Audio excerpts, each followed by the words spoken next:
All right, good evening, everyone. Welcome to the May 8th, 2023 edition of the Town of Garner Planning Commission. Happy to have you all in attendance. We'll go ahead and start with a roll call, please. Okay, good evening, Commissioners. I will call the roll. Gina Avent. Here. John Blasco. Here. Ralph Carson. Here. Philip Jefferson. Here. Bung Hua. Here. Sherry Phillips. Here. And Michael Voiland.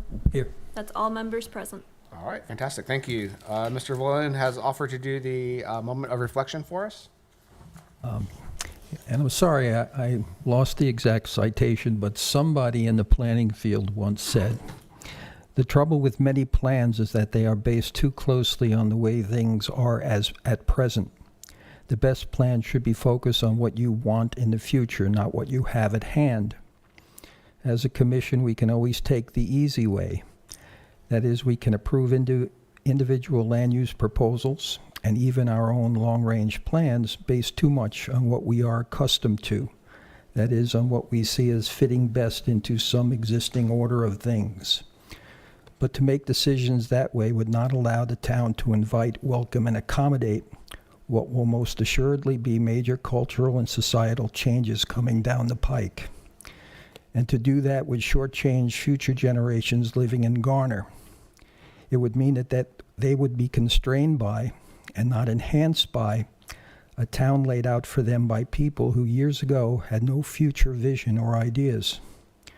So let's always try to imagine the future of Garner in the broadest sense, and that is as a place that will nurture and support in the best of ways how future town residents will live, work, play, interact, and thrive. All right, thank you, Mr. Voiland. Great words to remember tonight as we move through our cases. As a matter of procedure, I would like to amend the agenda. We need to quickly move through CZ MP 2206 Ackerman Road. So I'd like to amend that agenda to add that case first and foremost. It'll be a procedural motion, and then we can move on with our other cases. Do we have a second? I'll second that. Okay. Okay, we have a motion to amend and then adopt the agenda. I will call the vote. Gina Avent. Aye. John Blasco. Aye. Ralph Carson. Aye.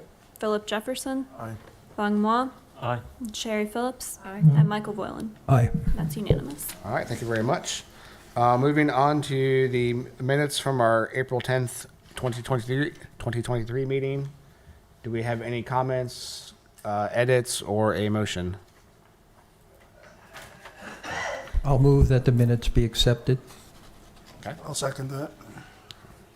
Okay, there is a motion to accept the minutes. I will call the vote. Gina Avent. Aye. John Blasco. Aye. Ralph Carson. Aye. Philip Jefferson. Aye. Bung Hua. Aye. Sherry Phillips. Aye. And Michael Voiland. Aye. And that's unanimous. All right, thank you. Moving on, we have CZ MP 2206 Ackerman Road.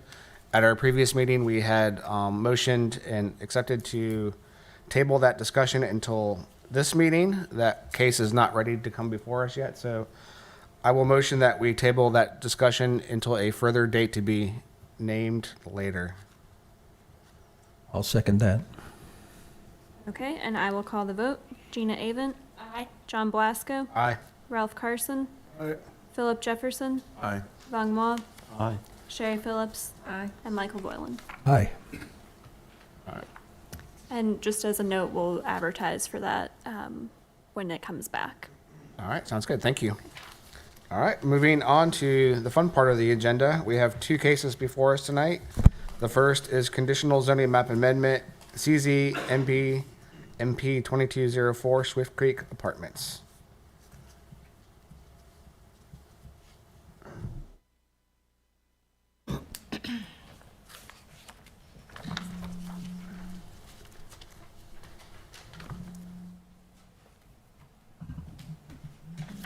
Okay, good evening, Commissioners. This is Swift Creek Apartments, conditional zoning CZMP 2204. The applicant is Swift Creek Apartments LLC, and they are also the owners of the property. It is located off of US 401, which is also known as Fayetteville Road, and the tract size is approximately 40.85 acres. The request is a Tier 2 conditional zoning request, which is the rezoning with a master sketch plan and with written conditions.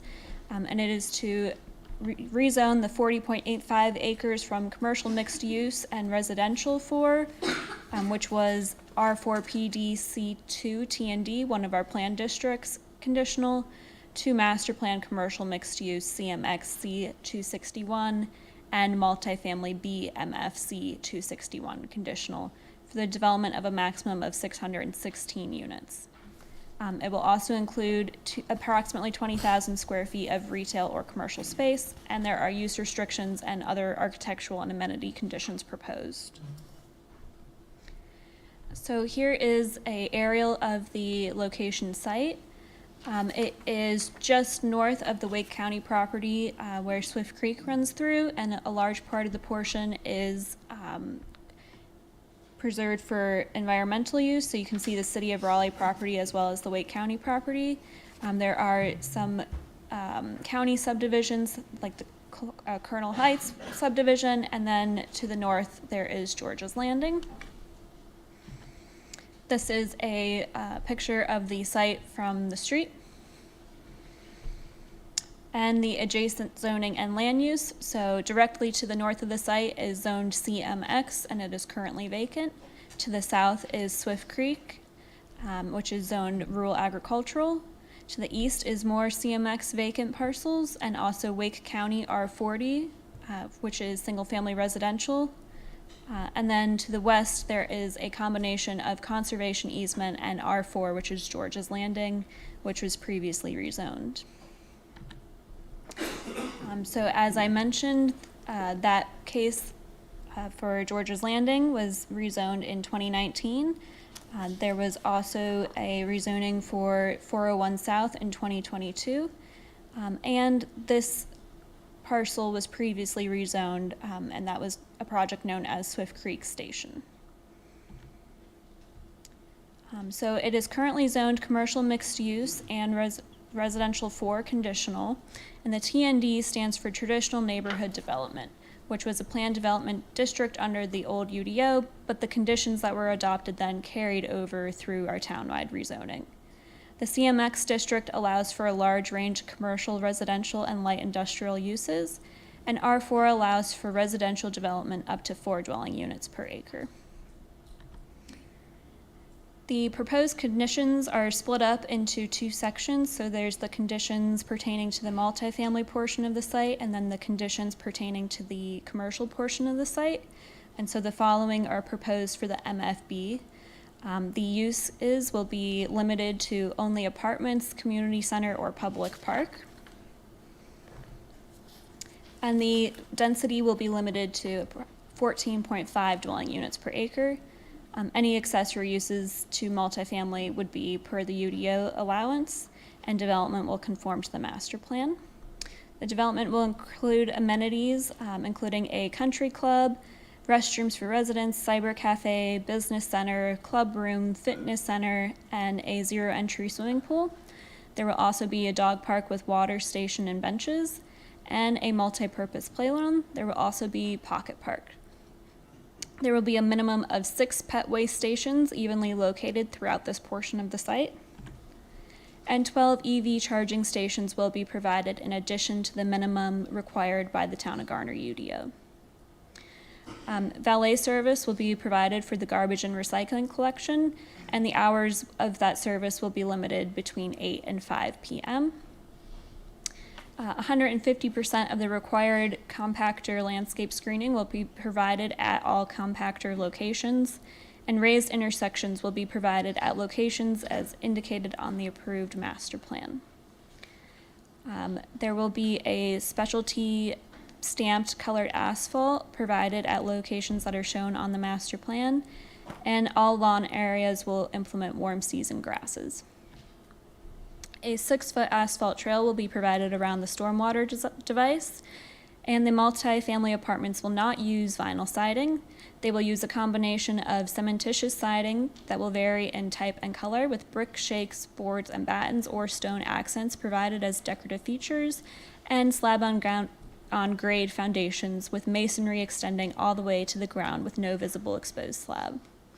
There will be at least 12-inch overhangs on all pitched roofs on carriage units and apartment buildings, and windows that are not recessed will be trimmed. The minimum garage size for the carriage units will be 12 by 24. So these conditions apply to the commercial portion of the site, which is closest to Fayetteville Road. And so the uses that are allowable in this portion are apartments, upper story residential, a bar, nightclub, or tavern, office, medical office, a restaurant of other categories, a daycare center, gym, spa, or pool, personal or professional service, bank or financial institution, sales and retail with outdoor operations, a microbrewery, or a micro distillery.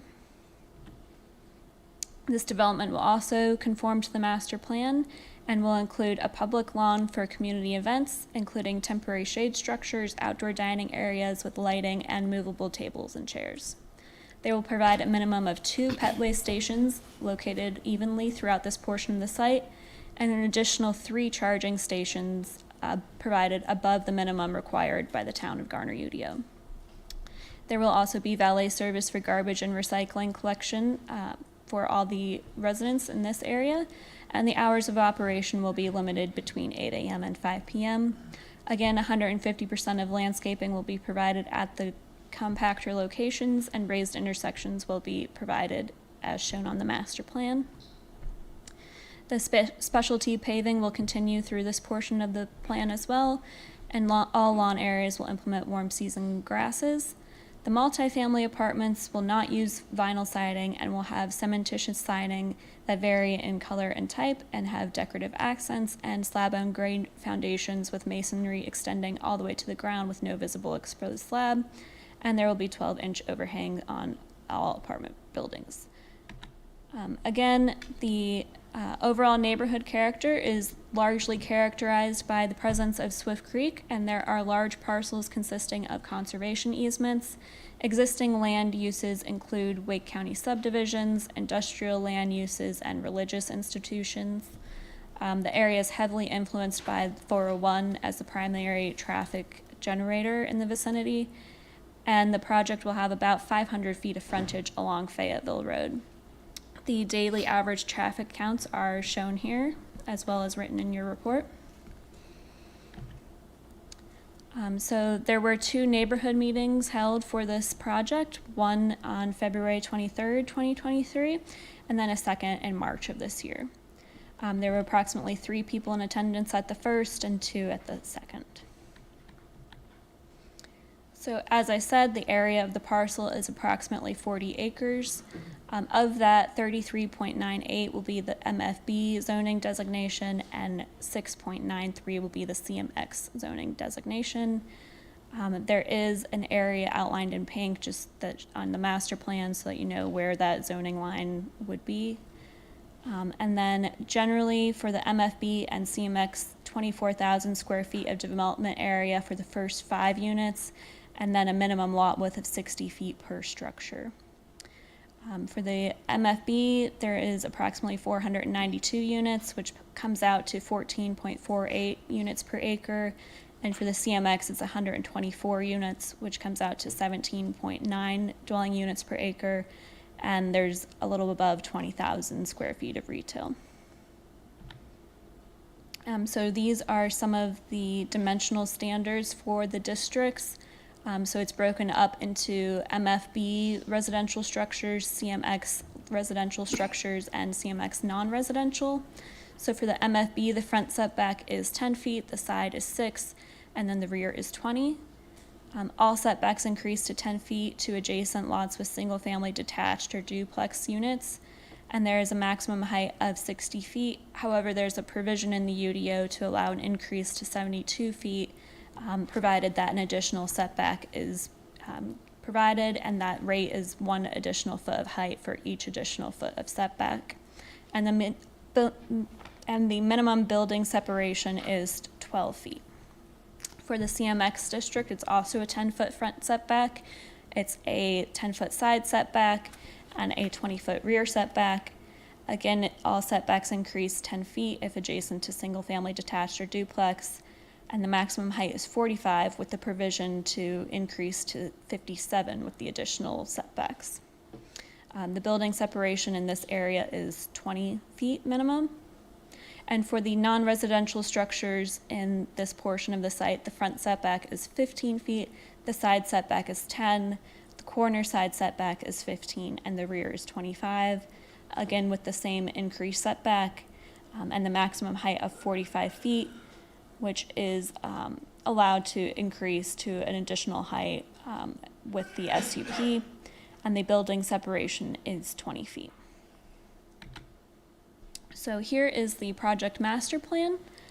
So as you can see, this is the area I was speaking about that calls out the zoning line designation. So everything inside the pink is the CMX district, and then everything to the back here is the MFB. So this would be a first floor retail commercial kind of building with the residential above. And then there is a proposed restaurant building, which I believe is being called out as a brewery at this time. And then this is a paved, special stamped asphalt here that connects both the commercial space to the community amenity for the MFB. There are garages with carriage units above. And then down here is the SCM. And then as well as this road is the Van Door Springs Extension, which shows up on some of the town plans, and it stubs to the end of the parcel here. The green, light green is tree preservation, and then there are some gray arrows which indicate that there will be a future connection to a Wake County planned greenway, which is slated to follow Swift Creek generally in this vicinity. And then there will also be road improvements required along Fayetteville Road. I believe the ultimate section of that would be 6 lanes total, and they'd be required to do the road expansion to half of the ultimate section on their side of the road there. These are some conceptual building elevations.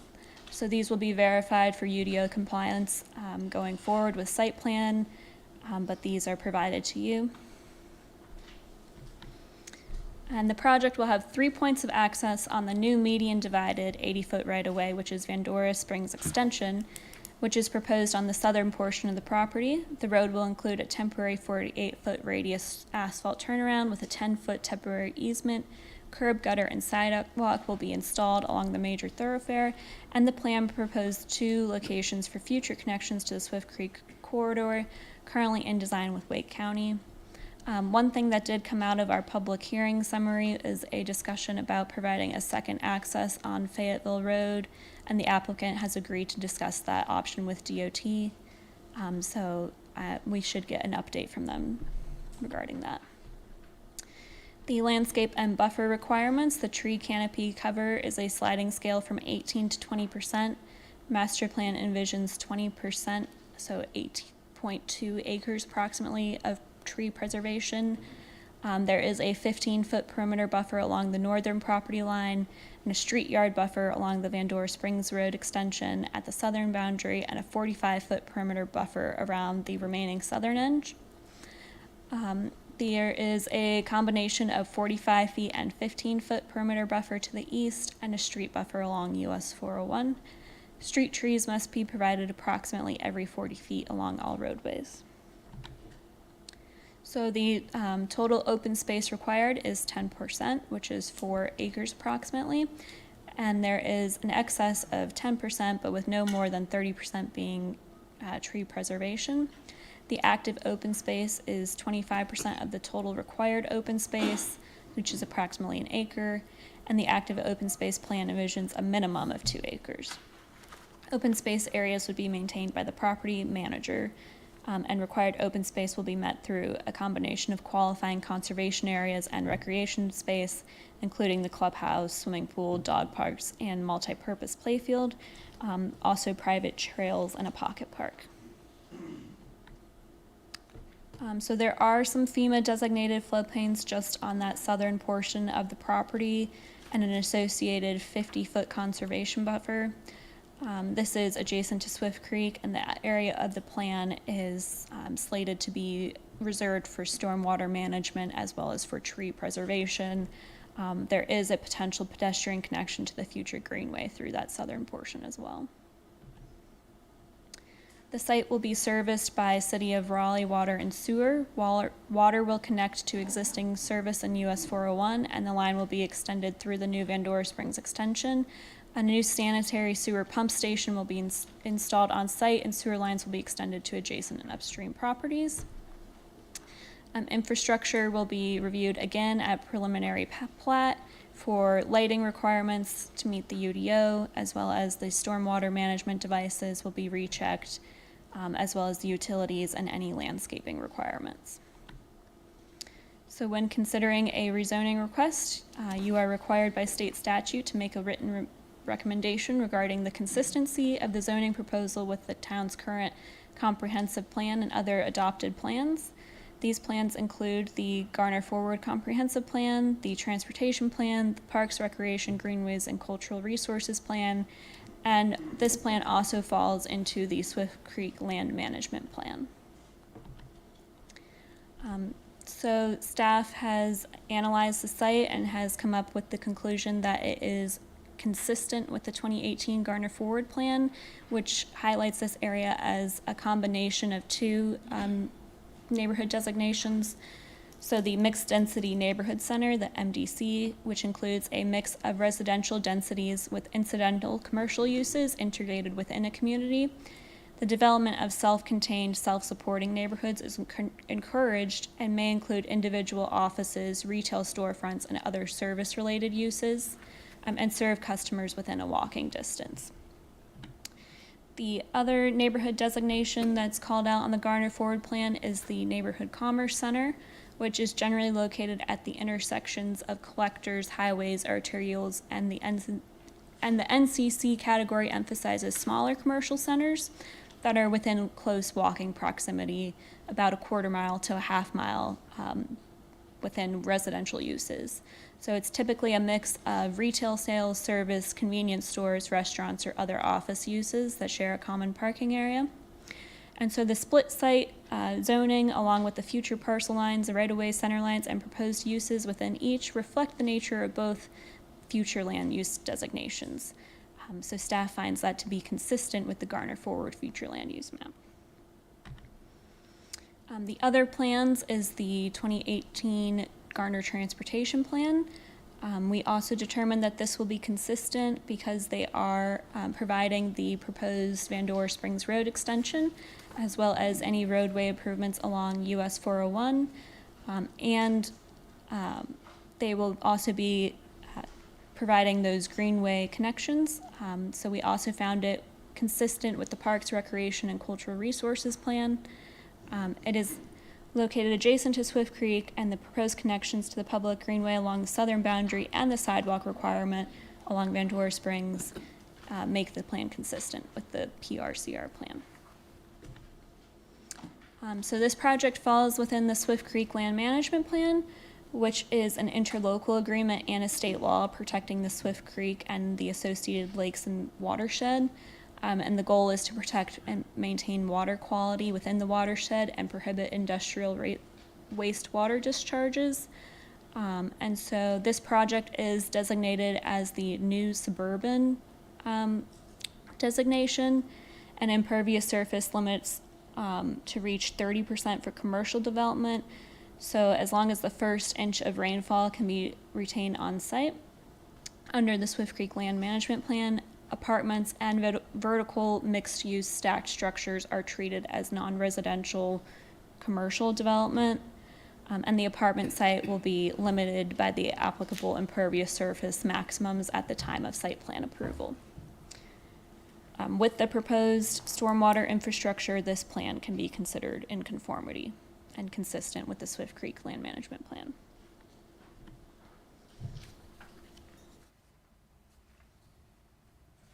So the town council held a public hearing on April 18th, and discussion focused on neighborhood meetings, road improvements, the future transportation plans for the area, including the future of that Van Dora Road Springs extension, and stormwater, with one member of council asking if stormwater retention could be increased.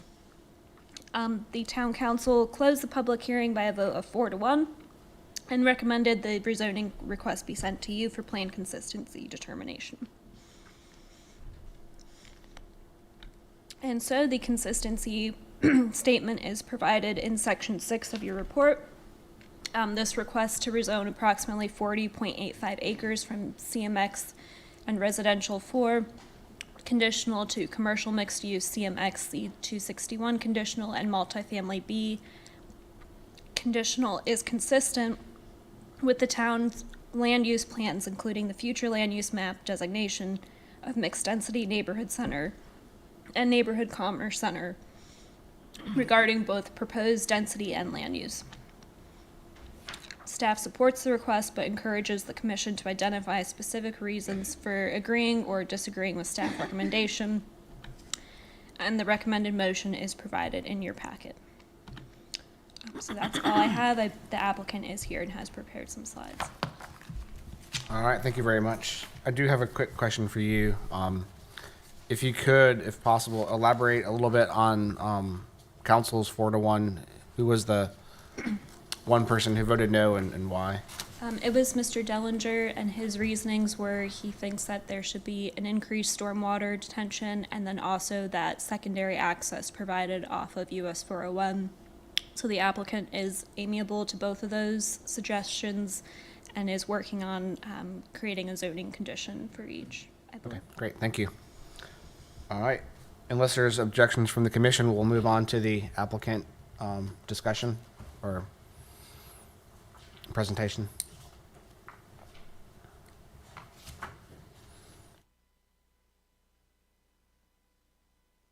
Just as a reminder, please state your name and address for the record. Yes, sir. Worth Mills, 4509 Creedmoor Road, Suite 302, Raleigh, NC 27612. Okay, I got it. Great. All right. Good evening, Planning Commissioners. Again, Worth Mills on behalf of KDM Development Corporation. This is a Tier 2 conditional rezoning request that would facilitate a truly mixed-use development of approximately 40 acres that is consistent with the town's applicable policies. KDM Development Corp is the applicant. They are represented by Kenyon Burnham, Charles Hasinger, and Peter Crossett. B&K Consulting Engineers assisted with the site layout that you've seen. Marty Bizzle and Gary Walston are both in attendance tonight. Mr. Bizzle will speak following me to discuss that site layout and the zoning conditions in more depth. Ramey Kemp and Associates prepared the TIA for this rezoning. Rhino Stevenson is available to discuss the findings and recommendations of that TIA, as well as the continued conversations that we've had with NC.DOT about a separate vehicular access onto 401 that would be used for emergency vehicles only, which was sort of the compromise that we tried to get to at the public hearing, understanding that NC.DOT is loath to have any new vehicular access points on 401 aside from what is in the transportation plan. But we'll touch on that in more detail shortly. And Klein Design prepared the building elevations that are within this presentation. Kenyon Burnham is present and will speak to those in just a couple of minutes. So as mentioned, at Town Council, our public hearing was on April 18th. The two kind of biggest takeaways from our team's perspective were the request to expand the SCM's detention capabilities to the 100-year storm and to provide that separate driveway to US 401. We are committed to the 100-year flood retention standard. Mr. Bizzle has confirmed that in the last couple of days. And as mentioned, Mr. Stevenson is continuing to have those conversations with his contacts at NC.DOT. I've sent Ms. Harris draft language for both conditions, and we will continue to work through that together to make sure that both the applicant and the town are comfortable with what is being offered. So again, the property is predominantly zoned R4 today, although the 6201 and 6301 Fayetteville Road parcels are zoned CMX. The site is bordered by CMX to the north, as well as rural agricultural to the south. This is a closer view of the three parcel assemblage. You can notice that dirt road that runs from 401 back to the rear of the site. That road will be paved, although I will note that we're shifting that road slightly to the north, both to avoid any portions of the Swift Creek floodplain, as well as to locate that SCM in that area closest to the creek. This request would amend the three properties from a mix of R4 and CMX to multifamily B CMX in order to develop a multifamily community with commercial uses along Fayetteville Road. The Garner Forward future land use map designates a majority of the property as mixed density neighborhood center and the remainder as neighborhood commerce center. The MDC may include a mix of residential densities with incidental commercial uses integrated within. The goal is to create a self-contained and self-supporting neighborhood. And the neighborhood commerce center emphasizes smaller commercial centers that are within close walking distance to the residential uses.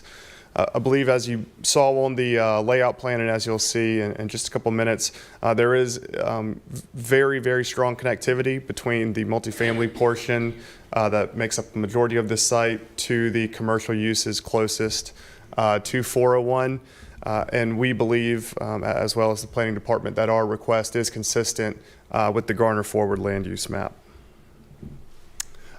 Showing the draft future land use map as well, just to provide the most comprehensive analysis. And you can see, it's sort of tough to see, but there's a white star there so just north of Swift Creek along 401. While the draft future land use map does not call for, explicitly call out for commercial uses here, it does call out for a mix of housing types, including apartments. And so while less consistent with the draft future land use map, the proposed master plan is predominantly residential, and the proposed commercial uses along 401 will attract both future residents and existing residents close by. So just a high-level overview, the master plan calls for 616 apartment units while respecting the property's proximity to Swift Creek. 44% of the site will remain as open space, with 20% of the site dedicated as tree preservation area. The resulting density across both zoning districts is approximately 15 units per acre. Our stormwater control facility is located in the southeast portion of the site closest to Swift Creek, and as mentioned, we are committed to that 100-year flood standard. Now I'll introduce Marty Bizzle, who will come up and discuss the site layout and the zoning conditions, but appreciate your time. Thank you, Mr. Chairman, members of the Planning Commission. My name is Marty Bizzle with Bass Nixon Kennedy Engineers, 6310 Chapel Hill Road in Raleigh. Appreciate the opportunity to present our master plan to you this evening, and you can go to the next slide, Ashley. This master plan is a true collaboration between ourselves, our architects, and town staff. They have had quite a bit of valuable input into this, and also our two neighborhood meetings. We had two not so well attended neighborhood meetings, but we were able to answer a lot of questions and get feedback from the neighbors that did attend. Ashley has done an awesome job kind of going over the master plan, and I'll just touch on a few of the highlights there. As you can see, the main feature as far as the streets is Vandover Springs Extension, 80-foot right-of-way, median divided with bike trails, and you can see its connection there to 401 at the top of the screen, and then at the southeast corner, basically we're terminating that at the moment until it's extended further with a fire truck turnaround, which would be paved, and the town of Garner Fire Department has approved that. And then we do have a substreet to the north, to the property just adjoining us there to the north. And as Ronald Stevenson will mention or talk about in just a few minutes, we have explored the possibility of another access out to 401. Touching on the water and sewer, obviously we propose to tap an existing water main out in US 401, and we are proposing a sewage pump station to the lower right-hand side of the master plan there next to our stormwater pond. We've been working very closely for several months, probably closer to a year now, with the city of Raleigh and our adjacent development, Georgia's Landing, to the northwest of us, to make that possible. So the city of Raleigh has provided a lot of input, and I think they are very pleased with what we're proposing at this time. Our stormwater control measure is a wet pond, or a proposed wet pond. As you've heard at the public hearing, it was asked that we look at additional capacity. We were glad to do that, and we can say that we will, and provide a condition that we will meet and attenuate the 100-year storm, which is well above the 25-year minimum standards by the town. Ashley did mention our planted buffers. Majority of that is a 15-foot planted buffer, landscape buffer that you can see there in the green, except just kind of adjacent to the existing single-family homes against our eastern property line there along Malibu Drive, where that is a 45-foot landscape buffer. And that's basically where our neighbors that met with us were residents of Malibu Drive, and they seemed very pleased with what we were proposing. So with that, I will turn this over to Kenyon Burnham, Kenyon, to talk to you and kind of show the building elevations that we're proposing. Kenyon. Hi, everyone. My name is Kenyon Burnham with KDM Development. Address is 8480 Honeycutt Road, Suite 200, Raleigh, North Carolina. Go ahead and swap over to some elevations here as I'm kind of popping through some of the conditions related to this product. This is going to be a 4-story elevator product, making it an accessible building for all residents to be able to enter and leave. These are going to be not going to be vinyl sided products. This is going to be a cementitious siding with hardy plank on the sides and front, as well as some stone facades and accents features to kind of add to the architectural beauty of the product itself, along with some 12-inch overhangs on all pitched roofs to sort of help shield any overhanging balconies on the product. Swap over to some elevations of the product itself. Right here you've got our mixed-use building towards the front of the property. On the first floor you're going to have retail, both fronting along 401 and sort of enveloping the open active green space we have on the property. Again, first floor is going to be about a 14-foot podium with 3 stories of multifamily buildings, or multifamily units above that. Just another angle of that same building here, you can sort of see we're using 2 different style of roofing material. You've got a pitched roof, which fronts along 401, and a flat roof on the portion which sort of moves away from it. Here you've got our brewery building, which it's kind of what we're calling it out as currently, but a standalone restaurant building, which will sort of sit in behind the mixed-use building, helping to add a nice feature to the active open green space out there. Here's an elevation of our 4-story multifamily building. Again, you can see the stone facade accents along the first and second floor of the buildings, and some hardy plank cementitious sided product above that. These are going to be conditioned corridor and access control buildings, so no open breezeways here. These are going to be kind of indoor traversing buildings.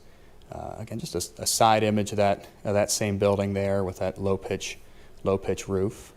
You can see the sort of inset balconies on the buildings as well. Again, just another style of the same building we were just talking about here. And here's our 60-unit L-shaped buildings on site. These are going to be sort of similar in architecture to the mixed-use building towards the front of the product, just providing a different housing type for residents on the property with overhanging balconies and slightly larger format units. Again, just another angle on that same building there. And we've got our carriage units as well on the property, which are going to be pretty neat. So these are going to be These are going to be typically 6 garages with 2 multifamily units above them. The multifamily units, each of them will have a dedicated garage that goes along with the unit, and then 2 additional, so you'll have 2 which are tied directly to the multi-units, and then a couple that are open access to residents on the property to sort of rent from, from the primary multifamily buildings on site. Oh, then we've got our clubhouse building as well, which will sort of serve as a nice amenity center with a pool in the center of the property in addition to that. I think with that, I'll turn it over to Rhino with Ramey Kemp.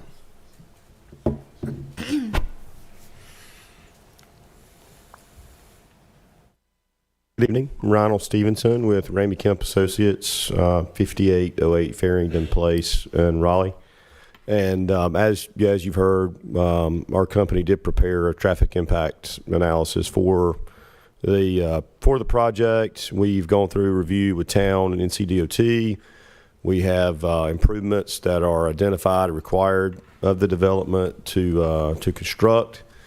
And I think most notably, what I can touch on is the secondary access that was brought up at the public hearing. The primary access to 401 is via Vandora Springs Road Extension. I think there was some concern about having another access point there at the public meeting, and I'm going to try to back up to the overall master plan shot and show you what we have done. So since the public hearing, we did reach out to NCDOT to have a discussion about this potential for a second access point. DOT was very receptive towards that. It is most likely that this will be an emergency only access point that will be in the if you could see the very upper drive aisle at the very northern portion of the property corner. The most likely location for that we discussed with DOT would be some kind of connection that kind of came straight out from that upper drive aisle where the parking spaces are out to 401, and it would be restricted. Obviously, there would be no left turns at that location, but it would be for emergency vehicles only, is what we've discussed with NCDOT. So some type of gate or structure that would restrict that access to only emergency vehicles. At this point, we have to work through all the details with NCDOT, but we were very happy that they were receptive towards this and said that they felt like they can make something work with us on this. So more to come related to the design there, but we're certainly moving in the right direction, with this, and looks like we can make this happen. So if there's any specific questions regarding the traffic improvements or traffic study, I'm happy to answer those if you would like. All right, thank you. I'm going to jump in since you're at the podium. I do Sure. have a couple questions, and maybe this may bounce between staff and you as well. Did Town of Garner Police, Fire, Wake County EMS express any concerns with the layout that we see now? I'm going to let either Marty or staff handle that one.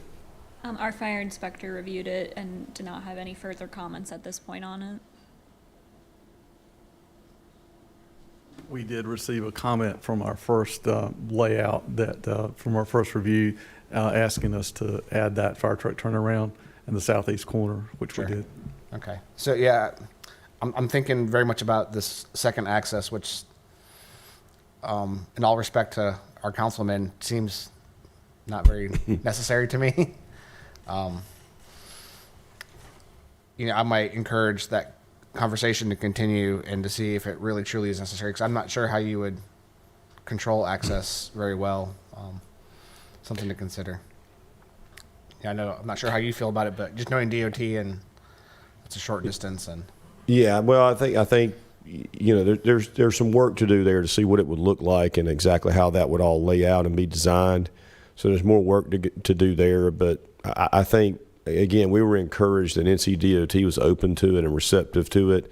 Doesn't mean they're going to require it though. So if the town doesn't require it, then DOT is not going to make us do it. So could you elaborate a little bit on what you would use to control access? I mean, I know we don't have a solution prescribed yet, but just some. Well, there ideas. could be a gate, or some kind of feature there to restrict, that access point, with a Knox box or something there, to allow these vehicles in. There are other designs that we've used in other places. I don't know if it would fit right here, but there are some drives you could sort of build out with pavers that allow grass and stuff to grow up through it, and that would be load bearing for a vehicle. But don't know that would quite fit there. But there's it would have to be a feature or a structure that would be approved by town and NCDOT to physically restrict vehicles. I guess it's possible that DOT and or staff could say, well, we want to do something different there, maybe not restrict it, but the conversation so far with NCDOT has been for emergency vehicles. Gotcha. And then just to confirm, 401 at this point is a super street, which should be right in, right out only. Well, I guess there may be a left turn in as well. Yes, sir. Left turn. Yes, sir. Left turn in, and then right in, right out. Yeah, that's correct. So that emergency access would be a right out only, or would be a right in as well? It may be a right in, right out, or a right in or a right out, as long as there's some way to get the vehicles, in and or out there in an emergency situation. But it certainly, we all expect it to be at maximum a right in, right out, right in and right out, but no left turns there. All right, thank you. I have no Yes, more sir. questions for you, Mr. Stevenson, but I've others got do. a question as it relates to, I guess, the traffic. You've got a right turn only exiting that property. You have approximately 616 units, so maybe 1,200 vehicles. I would think there'd be a good portion of those vehicles that would want to turn south on 401 and go down to the commercial area around 1010. And if you proceed north, you don't really have a good turnaround at the Whitley Logistics. Is there some reason, and it appears on one of your diagrams you have traffic lights there, but is there a reason that is a right turn versus putting signalization there, or are they going to upgrade Whitley Logistics and turn half the vehicles south? That's correct. To go south, we would basically make a right-hand turn out of Vandover Springs Road Extension and go up north and turn around, make a U-turn there at the Whitley Logistics, George's Landing area, that intersection. Yes, that's the plan. But according to this one diagram here, it looks like that's going to be a signalized intersection? Well, the way that NCDOT likes to do this is they like to say, we're going to keep an eye on the traffic here, and if the traffic warrants a signal, they may look at putting a signal in, but they would prefer not to put the signal in unless it's absolutely necessary. Because if you put a signal in, you're going to stop traffic on 401, and they would rather not stop that traffic along 401 unless they really need to let several cars be able to make a turn. They want to keep the traffic moving on 401 as much as possible. So if you turn northbound, you're going to be heading uphill, so what kind of lane length are they looking at to allow vehicles to accelerate? To get up to the speed limit there? The DOT doesn't do what you would say is an acceleration lane. So they don't build the lanes where you could pull out onto 401 in your own lane and really get up to speed and then merge over. They'll when you exit onto 401, you'll turn into the through lane there and go up and then get over into the left turn lane to make the U-turn there. Which is pretty consistent with this type of, they call them the RCIs, or restricted, control movements, intersections or super streets, that kind of thing. I know you've heard that. That's typical for this corridor, and it's a pretty standard design, for that. I drive that road often, and I know you're kind of in the belly of that road right there on a bit of a turn. And with the speed of vehicles that come down through there, I just see the potential for a lot of accidents the way that that is currently being envisioned. I'm going to echo the chair's comments as well. I do not see the need for a second access point. You've got 500 feet of frontage, and trying to control that or secure that so it's emergency vehicles only. I don't know the logistics of how that's all going to happen, but that seems to have two drives in fairly close proximity while cars are exiting and trying to pick up speed and possibly shift lanes. But is there any upgrades to the Whitley Logistics intersection envisioned as part of this? Yes, and yes, there would be some, the length of that turn lane would have to be extended to accommodate, the number of vehicles expected there to make the left turn, U-turn, at that location. So we do anticipate that turn lane being lengthened to handle that traffic. I do want to go back to one other thing real quick, though. You mentioned about the sort of the safety aspect of it, but one of the reasons that DOT is really two main reasons that DOT looks at this type of solution for intersections, and they are to, one, help move the traffic on the primary road better, not necessarily faster, but better at a better travel time, so you're not stopping them more. But number two is actually safety. These intersections have proven to be much safer because we are not allowing left turns to be made from the side street, and a lot of crashes and even severe crashes happen when a vehicle tries to turn left from the side street onto the main road.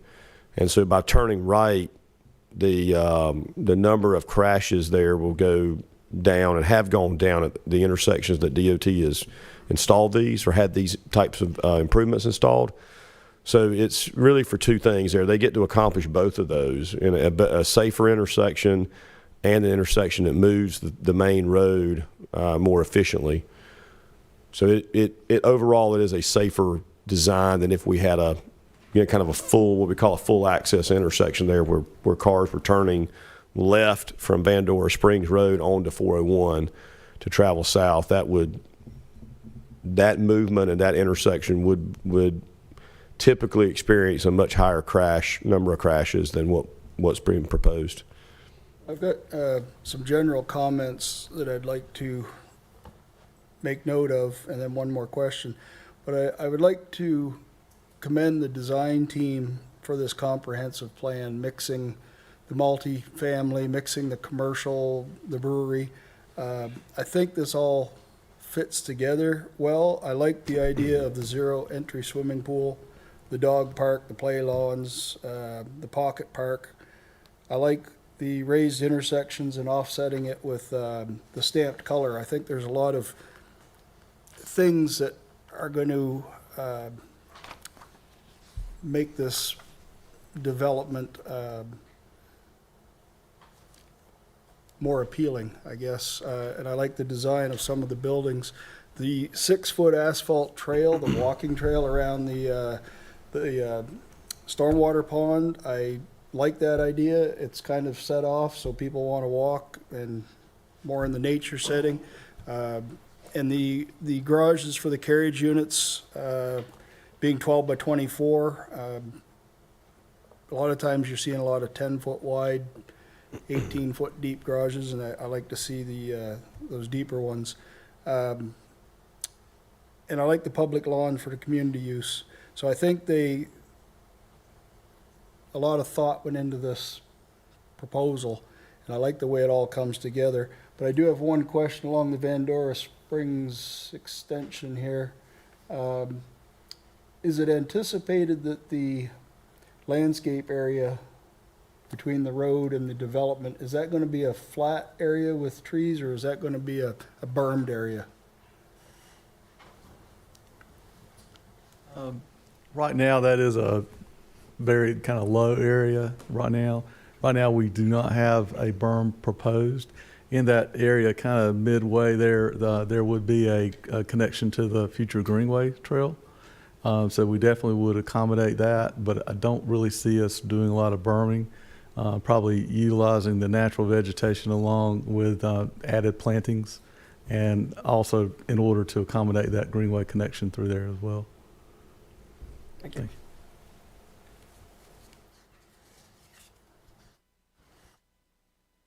Any other questions and comments from the commission? I can go down the line. Mr. Mao, you have any? Ms. Avent? I got a couple. My first one is for staff. So I'm not familiar with the Vandora Road extension. And I noticed in the narrative, it says temporary modification. Is this temporary modification defined as just this stretch between 401 and this turnaround that they are adding? I think it's I'm just looking that at- turnaround at the end is a temporary modification, and then when the future road connects, that'll be, removed, and then the road will connect through. Okay, so the road is extending through this turnaround point In and the future, connecting yes. to the existing Vandora Springs? Is that what the plan Eventually. calls for? Okay, all right, that's fine. You can just let me know. And I also had a question in that same narrative paragraph. It mentions one street stub each to the north and to the east. I didn't see anything on the east. Can you identify where that is for me, somebody? It's the northeast up here, so up here and over here, I believe, are the two. Okay. Yeah. In Vandora Springs. Okay, so there isn't anything on the east. Okay. And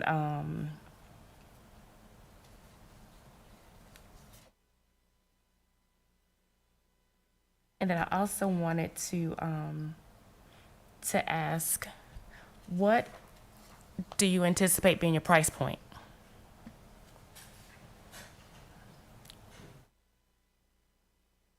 That's a good question.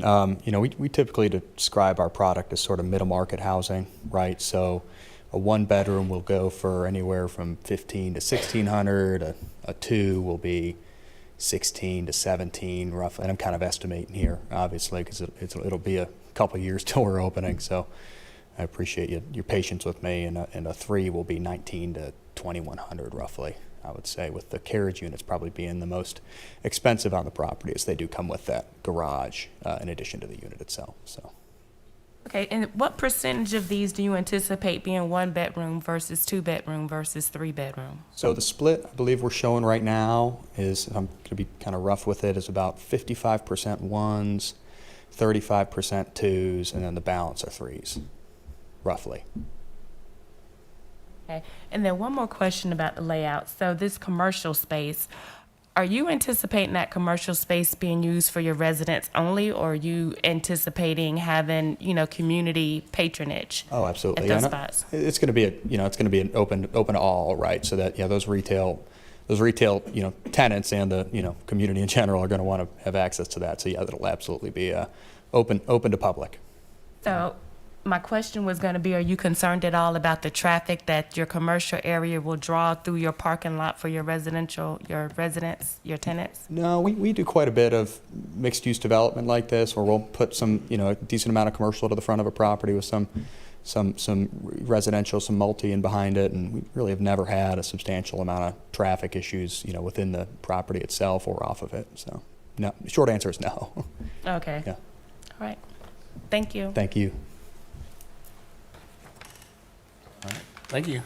Ms. Phillips, any? Mr. Boyland? Mr. Jefferson? I would just make one comment. Well, I have a comment and a couple questions. On the entryway that Mr. Carson mentioned about, I think you mentioned that there was not a plan for a berm.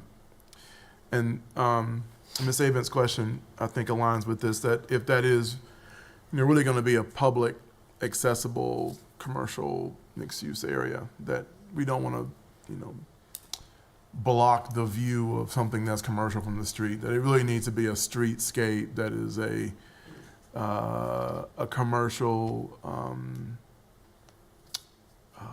character combination, I should say. So, but of course, the landscape is really important. But I think that the way that we encourage movement and activity is by recognizing that that is an accessible space. It's not just residential only. So I keep that in mind. So I had a question about the play lawn, and I know I see one specific play lawn, and then we have shared green areas that are specific to the residential areas. Was there any consideration to creating a type of central green that would be somehow accessible from the mixed-use side and the residential side, that almost where the raised intersection is? Was there any conversation about that being a potential? Was there any? Yeah, that's a great point. And we've done this, as Kenyon mentioned earlier, on some other developments that they have. We have what we kind of call the village green around the mixed use and areas there. And if you can kind of look at our commercial building up at the top there, there's a green space there. And obviously around the L-shaped buildings, there is another section of shared green as well as you go through there, obviously leading down to the clubhouse. So we feel, even around the mixed-use buildings there, that is a good gathering place. We've done it in other places where we have a commercial component along with a residential. It's kind of a gathering place of Village Green, and that obviously can flow through the development as in these play areas and these active green space areas that we have. You think that would be connective enough as a green space between the two? I think so. In the fact this is a very walkable community. Sidewalks on both sides, all through our parking bays, our parking lots, our public street. Vandora Springs would have sidewalks on both sides. It's a very pedestrian friendly layout.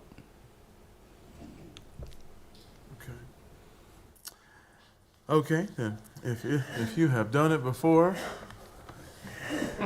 I will take your word that it works the way it should. For some reason, I see that raised area, and I just see a lawn that everybody has access. But thanks for that answer.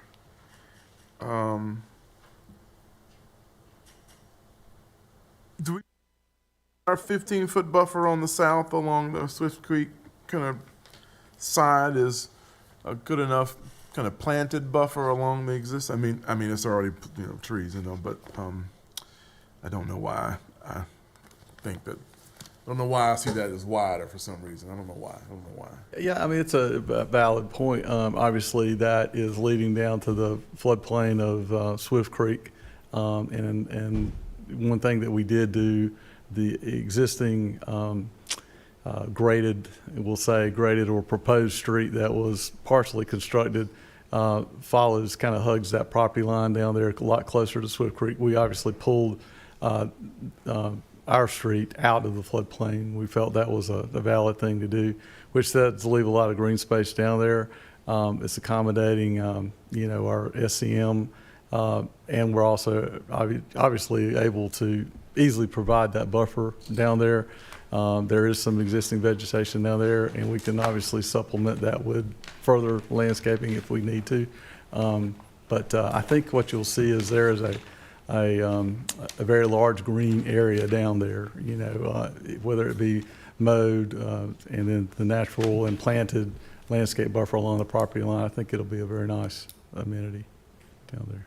And with our existing stormwater management, do you think that the control from the more western side of the site, the surface area that is impervious, are we really capturing as much of that in that stormwater capturing the management system? We are capturing the entire site. We have looked at the topography. We've done a field survey as far as the topography. that is the actually lowest portion on the property.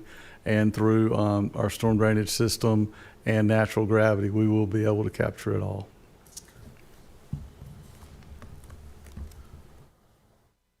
I had a tree question, but I can't remember what it is. On the overhang, Oh, well, they got it on there. They got it on there. I appreciate you. I appreciate your 12-inch overhang. You know, that does help to. I mean, I think it does help to cover shade for the wall. I don't know if it's going to cover the balconies necessarily, but I really appreciate you thinking about the shade calculation on the vertical surface from the overhang. I think I was mostly going to ask about the, the kind of existing tree,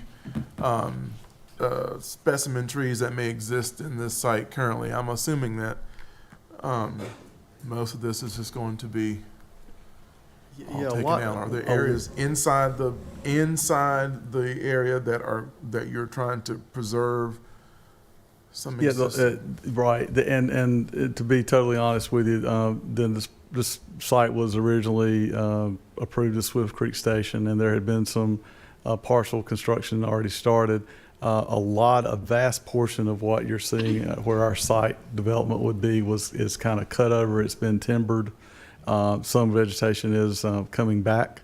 And obviously in our tree preservation areas, we will allow that to continue to grow. But a vast majority of the site, what we would term a cut over, has been timbered in the past, but it is growing back. So the preservation is mostly along the Absolutely boundary. Right. Exactly. Everything for now. I'll come back to you just in case. You got time to think. You know I might have something else. I did have a question about the overall topo and just, can you give me just a general feel of what the site's doing topographically and? Yeah, topographically, it is based on a lot of topography you would see in Wake County. It is basically very flat. It does drain. It does basically drains from the top diagonally across to the bottom corner to where we have our SEM. But it is, and I know, John, you're very familiar with topography. It's pretty flat. But we've done some preliminary grading on it. It will be a fill site to get things to grade to drain like they should. But yeah, it's fairly flat. Yeah, I just want to make sure that with the slab-on grade construction that we don't end up with these 3-to-1 slopes in between buildings that become unusable and non-maintainable. And, We won't have that here. or buildings sitting way up high and, Okay. Right. While you're up here, a couple other questions, comments. You've got the trash enclosure up near 401. I suppose if that becomes an emergency entrance exit, that may go away, but I do have a little concerns just about putting our trash enclosure right there at the frontage of 401. If there's opportunities to move it elsewhere along that northern property line, I think would be beneficial. Absolutely. Because that's just a big sight line. Absolutely. Yeah, point well taken. Yes. I do want to commend you all on some of the green space and the pedestrian connections. Although I'm going to challenge you to take it a step further, kind of basing off of Mr. Jefferson's comments about that central spine. I think there's a way to make it more pedestrian friendly, whether it's, and I don't want to tell you to take away parking. I don't want to tell you how to do your parking calc, because you've gone through that process. But, the idea of if those buildings maybe fronted that road that with the stamped asphalt, and if the buildings had a better front to those roads, or the green space had a better front to those roads, and if it was parallel parking versus 90 degree, because I think as a pedestrian you're walking through and all it is just cars. So I think if there's a way to whether it's reorient the buildings or whether it's a different style building, but something or a green space that really kind of comes through in your final design work. I know this is very preliminary. Sure. But I think any way to really strengthen that spine, and I could even go to the other side where you take parking all away and you have a median divider where that median becomes that central space. Right. There's a couple different ways you could go. I'm not going to design it for you, but Understood. No, I think appreciate anything we can do to, since we're already drawing attention to it, it's already a thing. Let's see if we can make it that one step better. that. Right. Understood. As far as the buffers go, I have no concern generally, since on the south you're budding the conservation area. There'll never be development there. And you said that the residents on Malibu Drive were okay with everything? Yes, they were the vast majority of our neighbors that came out, and we actually we talked quite a bit about the 45-foot landscape buffer behind their lots, and we have another dumpster area there. We actually moved that a little further away from where we initially had it, so we had great dialogue with our neighbors. Fantastic. I really like the idea of the commercial district. I think commercial belongs against 401. I don't know if there's any opportunity to expand that a little bit just because you have so much parking, but I think anything we can do to increase that commercial frontage on 401 and less parking is always a good thing. I know you have your counts, but just something to, as you refine. Yeah. And then finally, there's a lot of green space, which in verbiage is great, but in reality, it remains to be seen. I'm going to challenge you, and I may offer it as a condition that a lot of those green spaces are planted with trees, not just left to be lawn. We know that lawn is a lot to maintain. The chemicals, the emissions from the mowers, the lack of ecological value. So I think there's a lot of opportunities to, not saying it all has to be trees, but if there's look for opportunities to around the building, and it creates that pedestrian scale. So Absolutely. Would much like to see some of that treed. I think those were my only comments and questions. Well, thank you for those. Absolutely. Mr. Jefferson, anything to follow up with? Yeah, it was just in alignment with your same comment about this, about the kind of the spine, the pedestrian movement. The median line, center line trees. Places for people to sit as well. I just don't. For some reason, I just see that way. But yeah, I align with that point as well. The kind of more forward facing. Along the street side of that, and as much street frontage of commercial as you can make happen. My last comment is just to, when this, as this moves forward, as it gets approved, if we approve, however it goes, and it becomes, built. Think about the detail that helps to soundproof the second floor of the residential units from the commercial. And that's not a bad thing that I'm making that comment. Does not mean that we don't want the commercial on the ground floor. What I don't want to have are residents coming back and saying, "Oh, it's too loud," and I moved here even though I knew there was commercial below, but I'm still going to complain that it's loud. So we hear that about places in downtown Raleigh. So I would like for us to be I like for Garner, as we start to do this, which I'm really happy to see that we are starting to kind of work towards our character planning that we've been working on for the last year, seeing this starting to happen, but that we also become a model that says, when we do it in Garner, our residents don't have any problem with our commercial down below. So that's all I'm saying. We'll take it. Thanks. I have one last question. So to follow up to what Mr. Jefferson just said, so will you give specific consideration to what types of businesses are leased on that first floor commercial?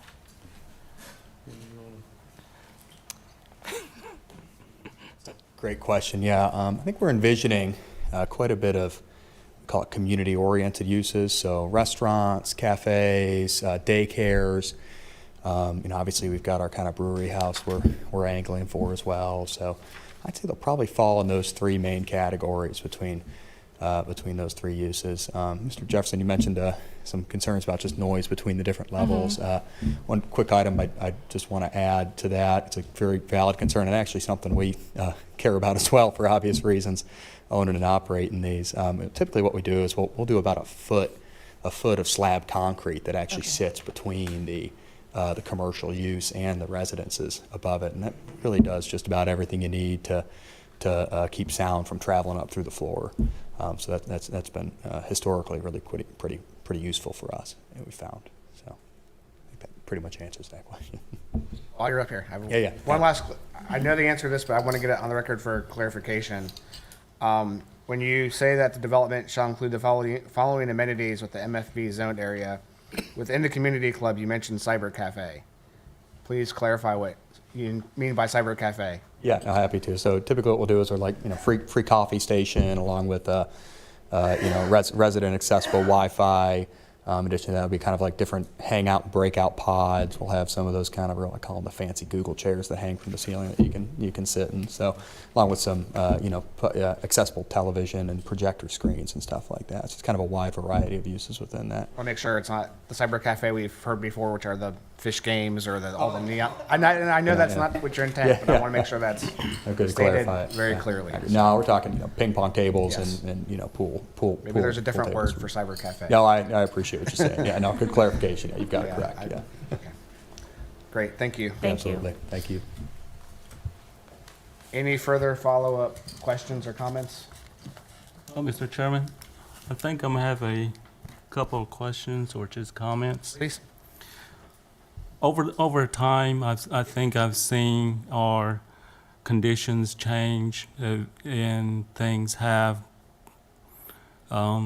conditioned to the current situation. The newest thing I've seen here, in which nobody kind of mentioned, I believe, is the EV charging stations. That I have not seen around here, nor I do not recall that being written in the UDO. I don't recall. It's in the new ordinance, it's not in the old ordinance. Okay. With the EV charging stations, I've just seen or heard a report that some of these EV charge stations are proprietary in such a manner that anybody cannot come to the charging station and just to charge their vehicles. Are there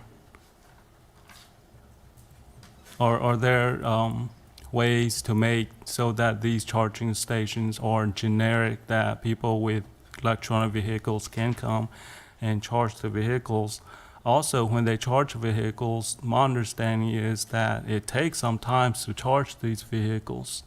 And as such, does the business stay open long enough for people to be able to charge the vehicles and leave, or are the vehicles expected to be there when no business is being opened? What is your guys' thought on those two situations? Sure, that's a great question. Some of the, I guess, finer logistical points of that are a little bit harder to address in all honesty. And so, as talking about it a bit more broadly, typically what we'll do is we'll stick 2 to 4 charging stations out in front of each of the residential buildings, and the ones that are sitting out in front of the residential buildings, residential only, are really restricted just for resident uses for kind of obvious reasons.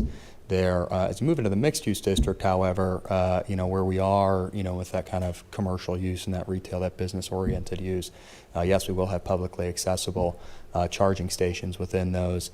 As far as, I guess, allowing people to sort of, remain in their vehicles while they charge them, or versus, after the businesses close.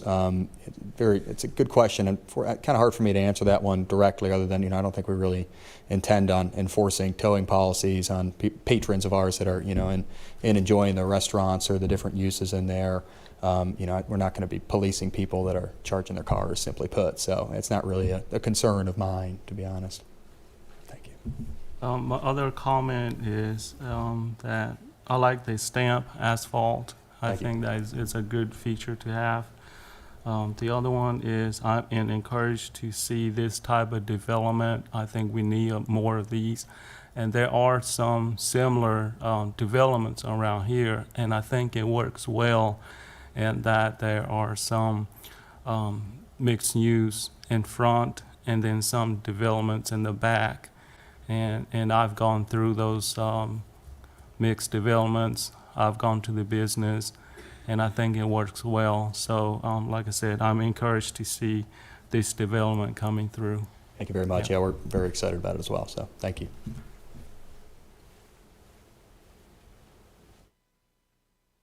This is probably for staff, actually. As the Vandora Spring extension begins to be planned, what is the future for public transit, bus stops, bus shelters along this roadway for bus? I know there is written in our zoning for that, public transit, access to public transit. There's no bus shelter planned on the 401 roadway for your residents. How with our bus rapid transit, transitioning into more bus routes, what's the idea that there would be accessible bus routes or bus shelter on 401 or on Vandora Springs eventually for people to catch the bus to public transit? Oh, I mean, maybe both, I don't know. So, admittedly, I think Vandora Springs extension is probably further out than anything that would happen on 401, just because it's more than likely that completion of that roadway is going to require some kind of state project to fund the bridge that's going to be needed for that. And then along 401, there's really not been any significant, I would say, advancement of transit service discussions yet along that corridor. Right now, the BRT extension that is being studied is actually from Garner to Clayton down US 70. There has been some preliminary look at what they call a red lane project on 401, and I'm afraid I probably don't know enough about that to explain that with any great level of certainty. So it's being talked about. That wouldn't hurt, to maybe see and have a discussion with Go Raleigh about a future transit easement. But I think we're way too out in front of that yet to determine what might be more specifically appropriate. But certainly we could ask for an easement. I think that would be important. How many residents do you assume would be here? I think we need to be asking this question for every large development going forward. How are we participating in some type of bus, public transit component in our developments? Yeah, so it's 616 units out here. You can probably assume, so 55% one bedrooms, right? So, I'd say roughly 1.75 per dwelling unit out there. So, around 1,000 roughly on site over the course of the multiple year build out, to be fair. So, but yeah, in that range when it's complete.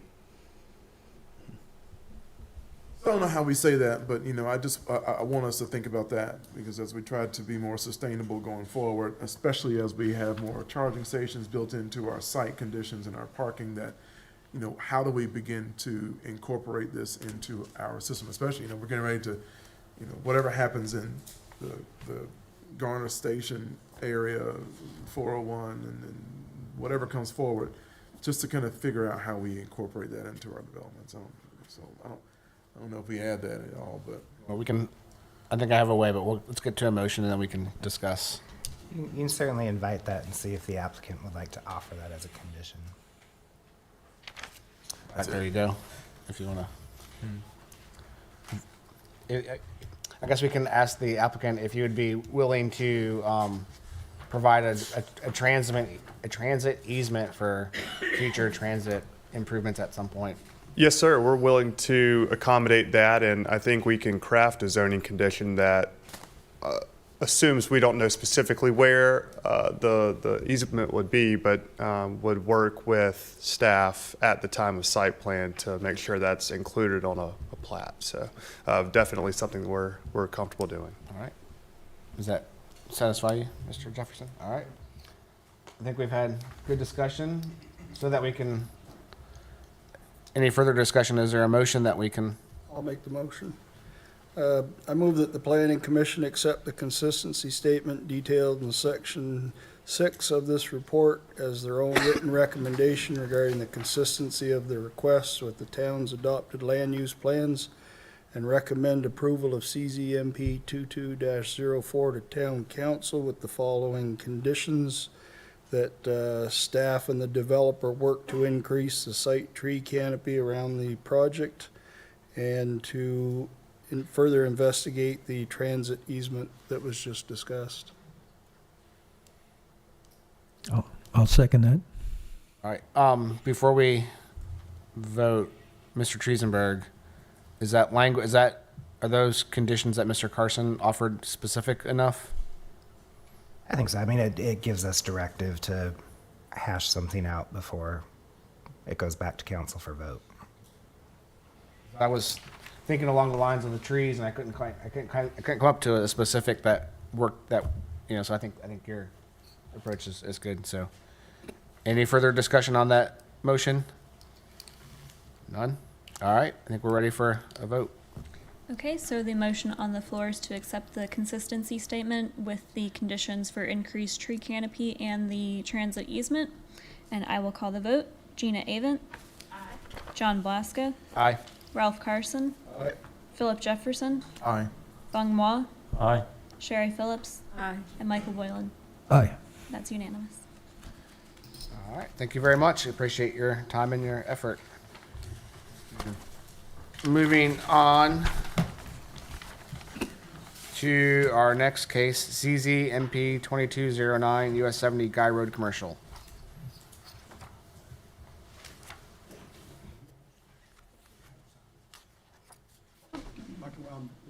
Regarding Swift Creek? We have a resident who would like to speak. Oh, I'm so sorry. I totally blanked on that. I would welcome your comments. Is that? I can be brief at all. The applicant needs to be here. I was going to speak about the Swift Creek Land Management Plan. My name's I want to David. apologize real quick. I had meant to get to, I just totally blanked it. So no disrespect. I'm very sorry that we skipped over that piece for the public comment. Okay, So, my name's you. David Smith.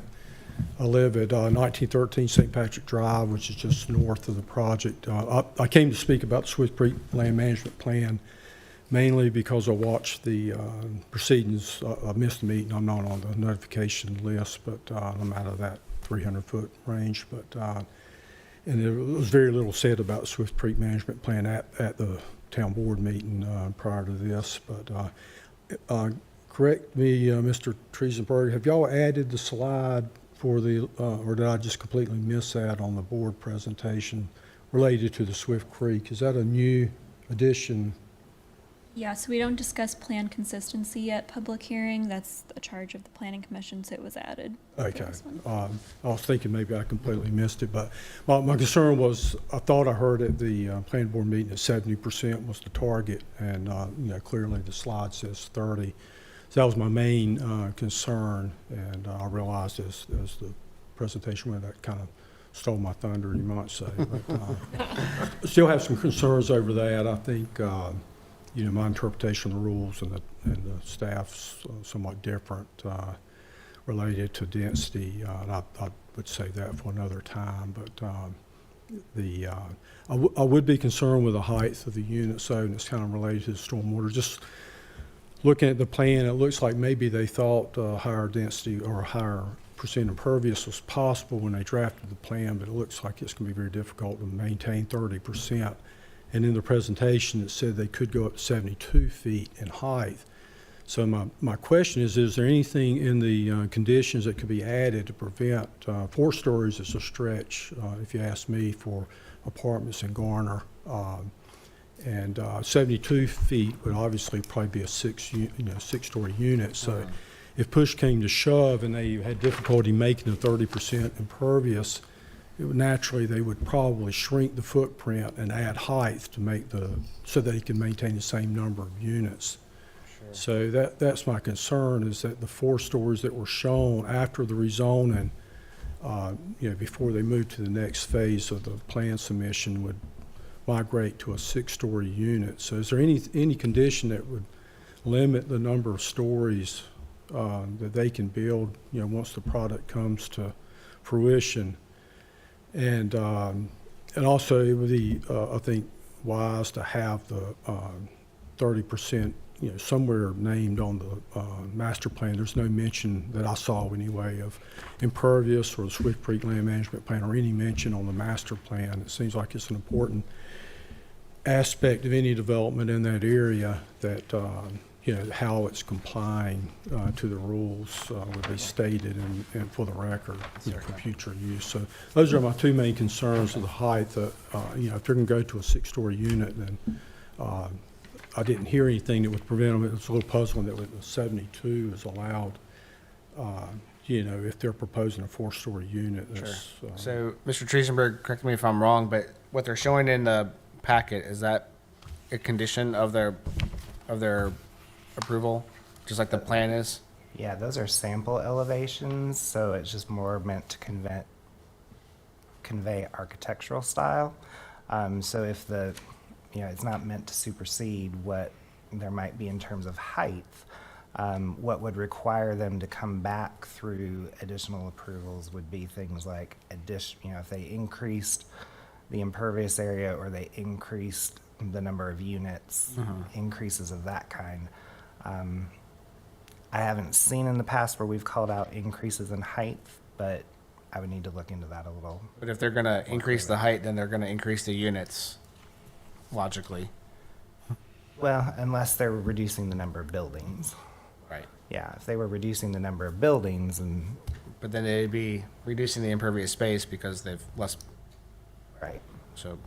Yeah, that's sort of my fear. Once the push came to shove, if on their first round of calculations, they come out at 45% impervious, they said, well, we'll combine these two buildings, go up to 6 stories, and that'll take out, 20,000 square foot of impervious to meet the rules. And then what will emerge eventually will be a 6-story apartment complex, which is completely different than anything in Garner. Yeah, I also think too that to go much more than 5 is going to be, speaking from a professional who's in a similar industry, not this is how it's going to be, but likely once you go above 5, you're away from wood construction, so therefore it increases cost, and chances are they're not going to go that way. Can't guarantee it, can't promise anything, but you could always go with a parking deck, I suppose. Yeah, but typically, that 5-story is sort of the cutoff for a lot of developers, given the price of construction and the methods of construction. Even doing a concrete podium and then going up can get expensive, and so. Yes, correct me if I'm wrong, is the height or the height maximum in the MF2 zone 35 feet in the old UDO, which I guess is the one we're using? Is that if they just went straight MFB zoning is the height? And I didn't expect to even think about height until I saw the 72, to be honest. It kind of threw me that they could go that high there, but it seems like a stretch to go from 30. If it is 35, and it may be MFA, but it seems like a stretch to go from 35 to 72 in a conditional zoning. So the old ordinance may have been that, but the new ordinance is a height of 60 feet. And so they're only allowed a provision of up to 12 additional feet, provided that extra setback. But if they don't provide the setback, then they're not allowed to go above 60. Well, they are coming in under the old ordinance, though, aren't they? So under permit choice regulation, they're under the process of the old ordinance, but using the districts and development standards of the new. And that's something that was allowed by projects that were sort of on the cusp of when we were adopting it, the ordinance. And so procedurally, they're following the old, but developmentally, the new. Okay. Appreciate your comments. We'll make sure that if we can make sure the minutes capture this discussion. And again, my apologies for skipping over that. When I saw the slide, I was thinking, well, I really don't have anything we appreciate to say, it. And but- I would also encourage you to speak at town council as well. So. Okay. Can we- Thank you. Excuse me, can we also get the name and address just for the record? Oh, yes, I don't- please. I don't believe that. Smith, Okay. 1913 St. Patrick Drive. Okay, thank you. Right up the Great. road. Thank you, sir. Appreciate it. All right, we will move on to CZMP 2209 US 70 Guy Road Commercial. Appreciate your patience and my gaffe. Okay, so this is CZMP 2209 US 70 Guy Road Commercial, conditional rezoning request. The applicant is Circle K Stores, Inc., and there are a number of owners listed here, and the location is US 70 East and Guy Road. The tract size is approximately 3.53 acres, and it is another Tier 2 conditional zoning request, which is the master sketch plan with written conditions to rezone from single-family residential R40 to community retail CR 269 conditional for the development of a convenience store with fuel sales. Zoning conditions are proposed that restrict the range of community retail permissible uses to a list of 11 and provide architectural commitments that address appearance and quality of materials and construction. And as of July 5th of last year, this is now amended to be from rural agricultural to commercial mixed use conditional. So here is an aerial of the site. As you can see, it's on the north side of US 70 Highway East. It's in a industrial area with several large vacant parcels and industrial uses. And then there is some existing single-family residential along Guy Road, and on the corner there is the Las Carolinas Grocery and Grill. Here is a picture of the site location from US 70 and a view from Guy Road. The adjacent land use and zoning, so to the north is light industrial and the use is warehousing, that's Garner Commerce Center. To the south is CMX and rural agricultural, Las Carolinas grocery store, and then vacant parcels. To the east is CMX and rural agricultural as well.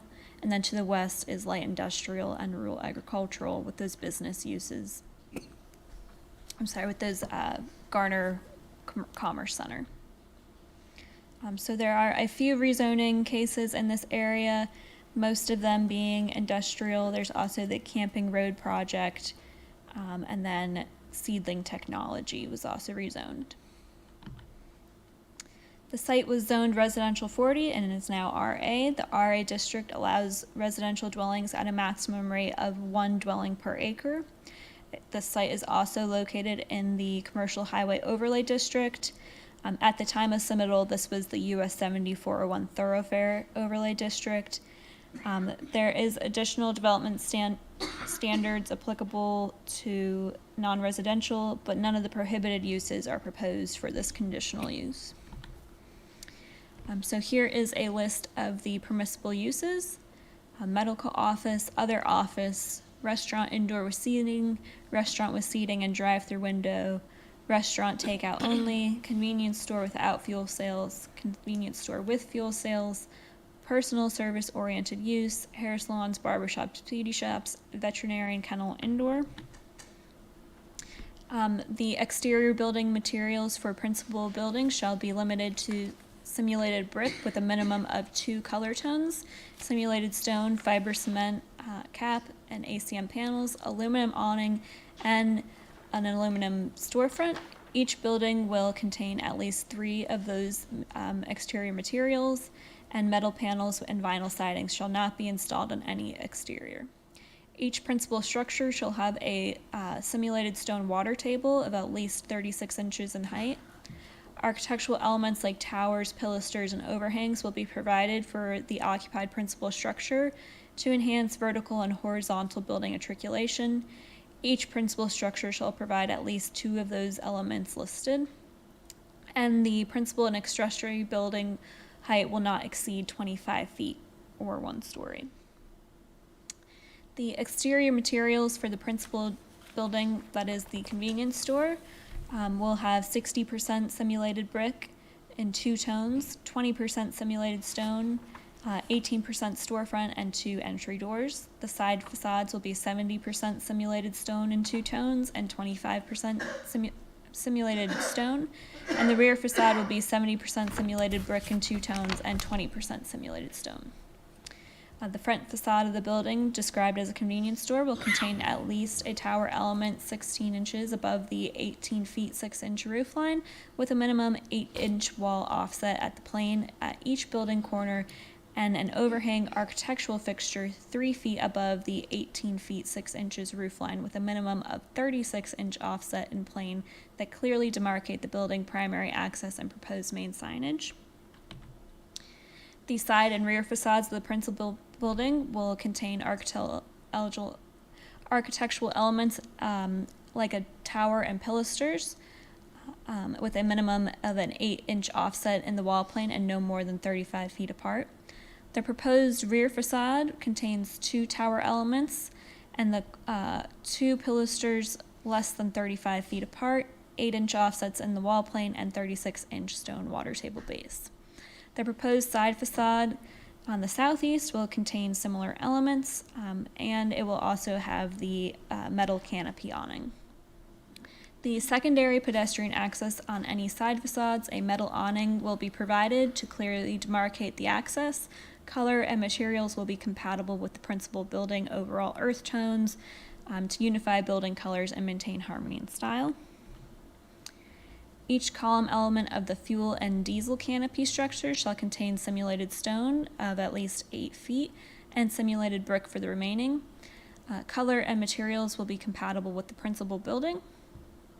Extractory structure, which is the trash enclosure, will be 100% simulated brick in Sherwin-Williams Java color.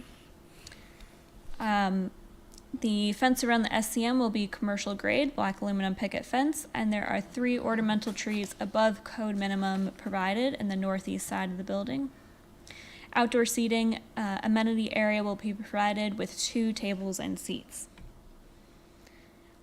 Community information. Overall neighborhood character is largely characterized by, I'm sorry, this did not get updated, by US 70 and the warehousing uses there. And then the project will have approximately 2,000 feet of frontage along US Highway 70 East, and the NC.DOT daily average traffic count was provided in your staff report for both Guy Road and US Highway 70. The neighborhood meeting on December 12th, there was a meeting held at 6 p.m. at AV Street Recreation Center. There were approximately 9 people in attendance. So master plan general information, the area is 3.53 acres total. The building size is approximately 5,000 square feet. The minimum lot width is 60 feet and the minimum lot area is 6,000 square feet. Front setback 35, side setback 10 or 15 combined. Rear setback is 0 or 25 feet, and the corner side setback of 35 feet, a maximum building height of 40 feet, although they proposed a condition limiting the height. Here is the master plan that is proposed. So as you can see that they are providing a cross access to the parcel to the north as well as to this property here on the corner. They are providing additional road improvements along US 70, including a turn lane and sidewalk. And they are also providing improvements along Guy Road, which will taper out beyond the property line, but the full length of which will be on the entire parcel here. This is the principal building, and then the fuel canopies here. And then the stormwater access, which will have the black picket type fencing.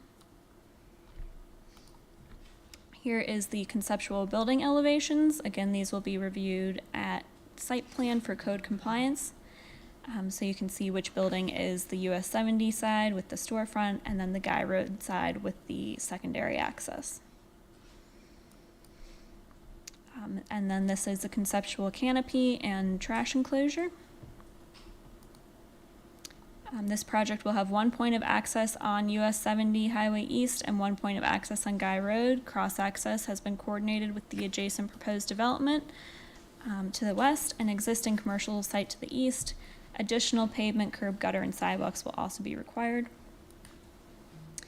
The tree canopy is a sliding scale of 12 to 14%, which was the rule at the time of submittal, and will be met. It will be met by all new canopy plantings, I believe. Street yard buffer along US 70 is a 7.5-foot buffer, a 45-foot buffer along Guy Road, a 15-foot perimeter buffer along the northern property, and a 15-foot perimeter buffer around the southern property. Additional screening is required in the US 70 401 overlay, and street trees will be provided approximately every 40 feet along all roadways. There are no FEMA designated floodplains and no buffered streams within the project boundary. And it is not located within the watershed protection area, so the stormwater quality requirements for nitrogen and quantity requirements is the 1, 10, and 25-year storm events. They are proposing 1 SCM, which will satisfy all requirements per the UDO. Water and sewer. The site will be served by City of Raleigh Water and Sewer. Water will connect to the existing service in US 70 Highway East, and a new water main will be installed along the property on Guy Road. Sewer line service will tie into existing lines near Widespan Drive through an off-site sewer extension. Lighting for streets and common areas required to meet UDO regulations. Stormwater management devices will meet regulations, and water lines and hydrant spacings are required to meet Garner fire and water rules. All landscaping and parking will also be verified at preliminary plat.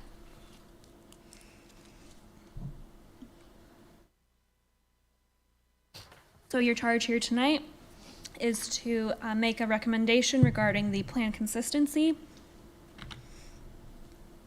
So staff has analyzed the 2018 Garwood Forward Plan and the future land use map and has concluded that it is consistent with the corridor commercial and light industrial center uses that are called out on the plan. Light industrial centers support small to medium scale on-site manufacturing and production uses, including warehousing, light manufacturing, distribution, medical research, laboratory, and assembly operations. These are almost exclusively found near major transportation corridors. And the corridor commercial is located along highways and major arterials. And the land use category emphasizes commercial centers that have individual driveways, separated parking lots, unique signage, and differentiated building materials and styles along major arterial roadways. These centers are less likely to have any foot traffic and oriented towards the road. The town's transportation plan calls for sidewalks along US 70 East and Guy Road as a pedestrian recommendation. This project will install curb, gutter, and sidewalks and the required road widening on Guy Road. With those improvements, this project can be consistent with the transportation plan. The site is not designated as a parkland search area. In addition, there is no proposed greenway corridor, so this project is considered consistent with the Parks and Recreation Plan. So the Town Council held a public hearing on April 18th. And at that meeting, there was questions about the widening that would be done, and if the full width of Guy Road would front the entire property frontage and taper out beyond the property to the north. Town Council closed the public hearing and voted 5-0 to refer the item to you for plan consistency and recommendation. The next step is that it will return to Council for final action, and the consistency statement has been detailed for you in your staff report. Staff has highlighted that this request to rezone approximately 3.53 acres from single-family residential to community retail conditional for the development of an office, retail, service, or restaurant use, as enumerated in the applicant's proffered conditions, is consistent with the Town of Garner's adopted plans, including the future land use map's partial designation of corridor commercial. So staff supports the request but recommends you to identify reasons for either agreeing or disagreeing. And the recommended motion is outlined for you in your staff report as well. And the applicant is here and has provided a few slides. All right, thank you. Unless there's objection from the commission, we'll go right to the applicant. Mr. Coleman.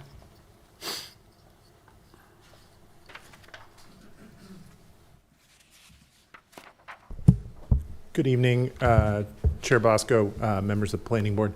My name is Toby Coleman. I am here on behalf of the applicant Circle K. My address is 150 Fayetteville Street, Raleigh, North Carolina.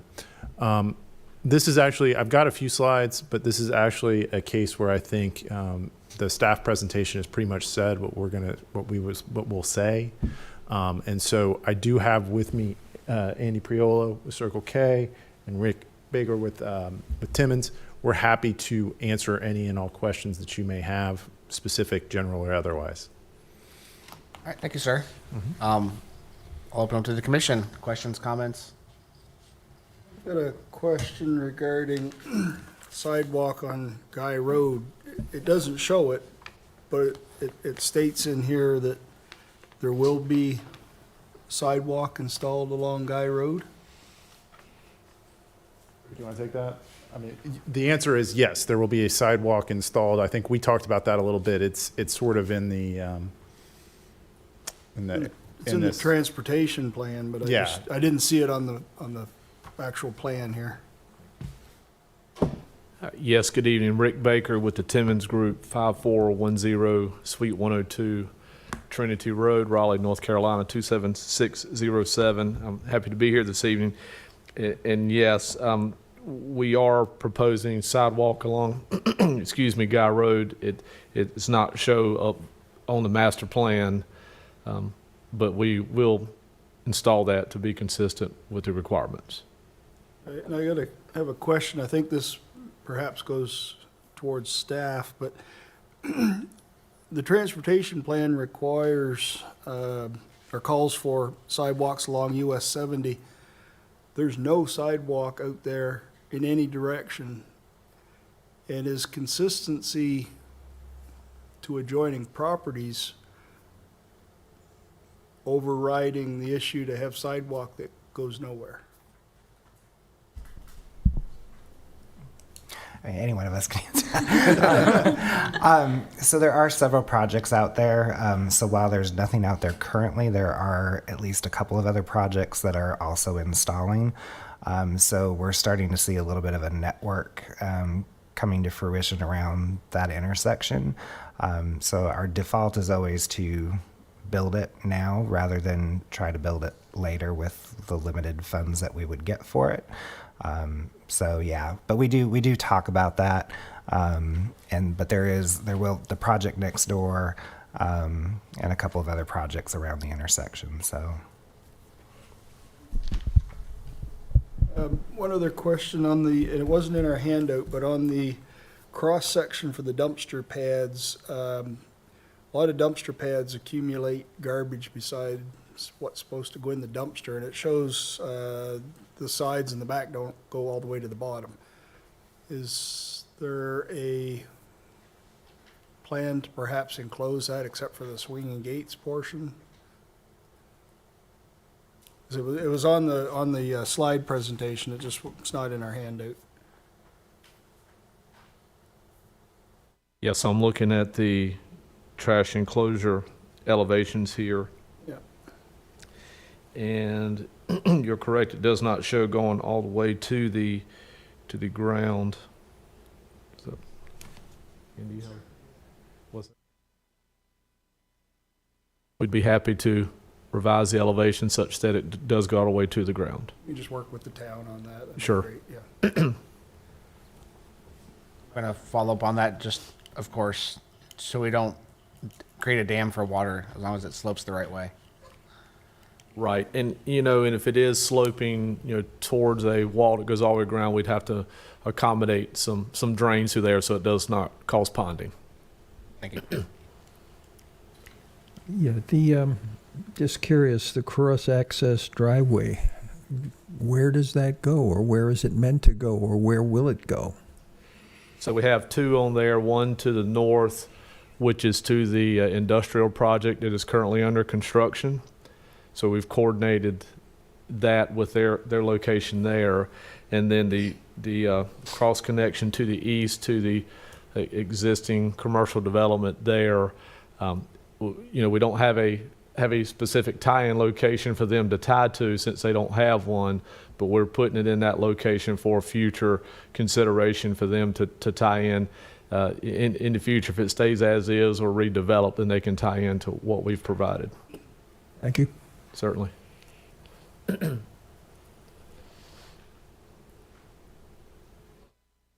Phillips? Mr. Mao? Ms. Avent? I have no questions or comments. Mr. Jefferson? My only comment, and I know this is probably going towards design commentary that I don't want to necessarily say that it should change, but because this is, really kind of such a very, very rural district, I wish the idea of the form had a little bit more of a residential form to it besides such a straight commercial building, especially with houses right behind it and houses on the street adjacent to it. That would be my only comment. I'm not saying that you have to change the design formally, but just this becomes that small neighborhood space, and there's already a gas station down the street that's already done. I would say the same thing about that one. Mm-hmm. But that would be all I would say right now. Is just think of the character of the form to try to fit this, the kind of rural character of the streets. It's one thing when there are no houses at all, but I think when there's a scale around it, even a sloping roof of some form on the store side, could make it feel like it's commercial center. And that's all I'll say. Thank you for your comment. You're welcome. I'll follow up with a question probably for staff. Could you discuss a little bit what is going on adjacent to the site? Because it sounds like there's already projects in construction, if not, or on the books to be. Can you give us a little bit more background on immediately adjacent to the site, what we're seeing? I think the project next door may have just been a special use permit, because I think that was already zoned industrial. Yeah. But that's additional office warehouse type, but all indoor. I think So that's to the north and west? that's to the north and west. Okay. Yeah. And then once you get beyond that, you're kind of at Garner Business Park, Right. which is up. And is there anything that we're aware of coming in that southeast corner where the grocery store is? No, not at this time. I'm actually kind of surprised to hear that see that there's something active in there. I know there were some questions about whether or not, I think the septic was viable at one time, because I know that it was vacant for a good long while. And it appears that some of the building is in the US 70 right of way.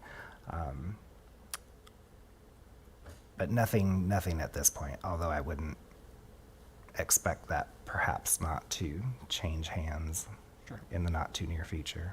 Gotcha. Going back to the sidewalk discussion, is the future plan for 70 to be widened, or is it going to stay at the 2-lane or 4-lane really? No, my understanding is that it's 3 lanes the whole way. So the proposed sidewalk will accommodate that future widening? Yes, because what you actually see there is the 3rd lane plus an additional turn lane. Right. Okay. Yep. And then there'll be a swale, and then the sidewalk because of the speed limit. Gotcha. All right. My second to last question, comment. The cross access to the north, I'm a little unsure about. seems kind of atypical for this use. Is there concerns about cut-throughs or, I don't know, just, it seems like an odd cross-access to me. I think if we've had the site plan, or we could show you the site plan of the other project, it would probably make a little more sense. But it's not I would say it's not in a location that is really conducive to cutting through. It's very much just for employees who might need to gas up before they go or make a run to the convenience store for something. Well, as you move further along, it seems odd to me if there's discussion that it goes away. I wouldn't be heartburned over it, but I guess it's made it this far. So, final question. I'm gonna take a page out of Mr. Jefferson's book. I think, just looking at the facades, just on the Guy Road facade, if there's any opportunity to add a little bit more glazing, or at least the impression of a glazing, so you just don't have a door since it fronts a road. Just be my only comment. It's not worthy of a condition, but if there's, maybe a window or even just a recess in the brick, that might give you the impression of a window to help break up that big span of wall. Mm-hmm. We will talk with the architect and see if that's something we can accommodate. All right, that's all I had. Thank you, Mr. Baker. Anybody else? Is there a motion on the floor? Oh, wait, before we do that. Not to forget it. Y'all trying to let me forget it, didn't you? Is there anyone in attendance who wants to speak in opposition of the project? No. Anyone in attendance who wants to speak in favor of the project? No. All right, now. Y'all gonna let me twice in one night. That's good. It was a test. Is there a motion? I move that the Planning Commission accept the consistency statement detailed in Section 6 of this report as their own written recommendation regarding the consistency of the request with the town's adopted land use plans, and recommend approval of CZMP 2209 to the town council. I'll second that. All right, we have a motion and a second. Okay, and I will call the vote. Gina Avent. Aye. John Blasco. Aye. Ralph Carson. Aye. Philip Jefferson. Aye. Fong Hua. Aye. Sherry Phillips. Aye. Michael Boylan. Aye. It's unanimous. All right, thanks, everyone. Appreciate your time and your effort. That brings us to the planning director report.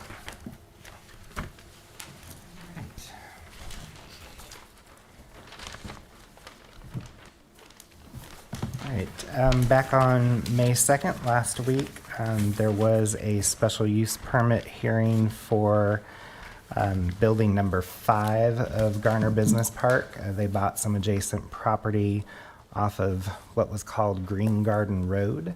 That's tucked in the back behind the old Conica building, and backs up to the future 540.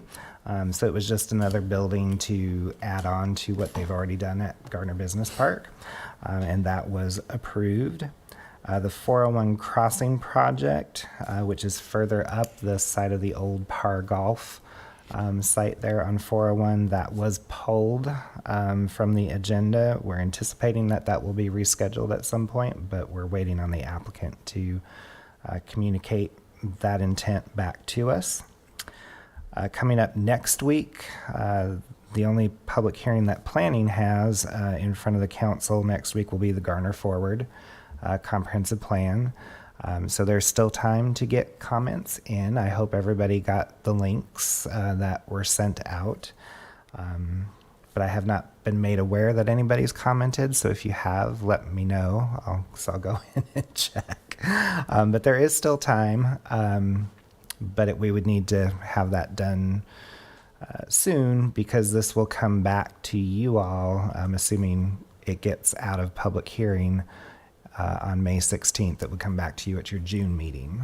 So would need to have comments at least 2-3 weeks in advance of that. Other than that, the pedestrian plan that was completed, I think some of you may have been involved in, that will be coming up kind of following the Garner Forward Comprehensive Plan. So that will have its public hearing on June 6th. And that will come to you for review in July, right? Yeah. Other than that, we do have a few openings in the department.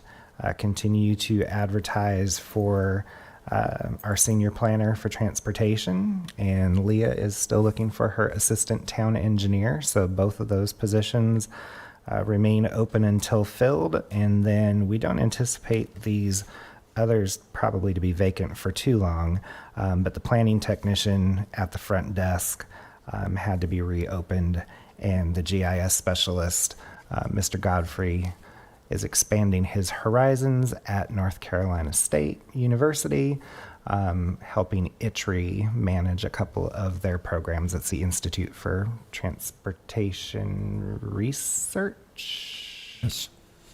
Close enough. Close enough. I always forget that one. I know it's ITRE, and I can't remember what the E stands for. Or R, Research and Education. I can't remember You either. can't remember But when I was there, I dealt a lot with them, but I'm Yes. trying to forget as many acronyms as I can. So we do still plan on seeing him on occasion. One of the programs that he will be working on is the forecasting for the Wake County Public School System, which is a project that all of the municipalities in the county are involved in. So we'll still be seeing him at least once a year. Other than that, I think that's all I have for y'all, unless you have questions of me. The one thing I will just reiterate, the clue document, please make sure you review it. I know I'm as guilty as everyone else of not having spent the time with it, but we do need to, we owe the consultant that respect to at least review it and provide comments, even if it's job well done. Something would be great. I think that was the only thing I had. I'll just add that, again, because I drive by it twice a day at least, on the VA clinic, they're going gangbusters. It's really nice to see that, the thing closest as you drive by in the northeast corner of the property is that underground stormwater control mechanism, and that went in last week. You can see all the concrete in there. So anyway, like I said, I drive by often.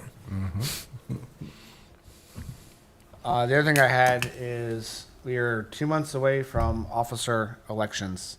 So if you're interested in being chair or vice chair,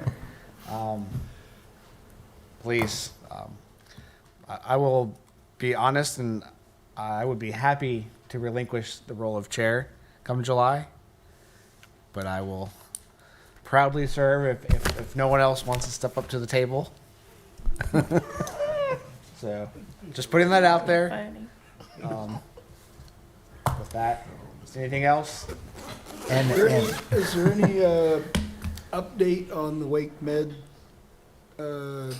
design for White Oak? Because you keep hearing it in the news a little bit. Yeah, still very preliminary.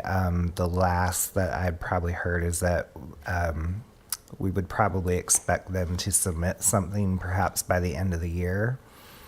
So I think those thought processes are kind of continuing to evolve now that there's kind of a go ahead from the state. And we have checked in with the clerk's office regarding the appointment of new members for July. Just a reminder for those of you who are expiring, if you want to, make sure you had your application in. And then also just a reminder for anybody who's not, that there is the expectation that you serve until your replacement is actually seated. Hopefully they'll be ready in July, but sometimes that doesn't happen. So. All right. Going once, going twice. Adjourned. Thank you all.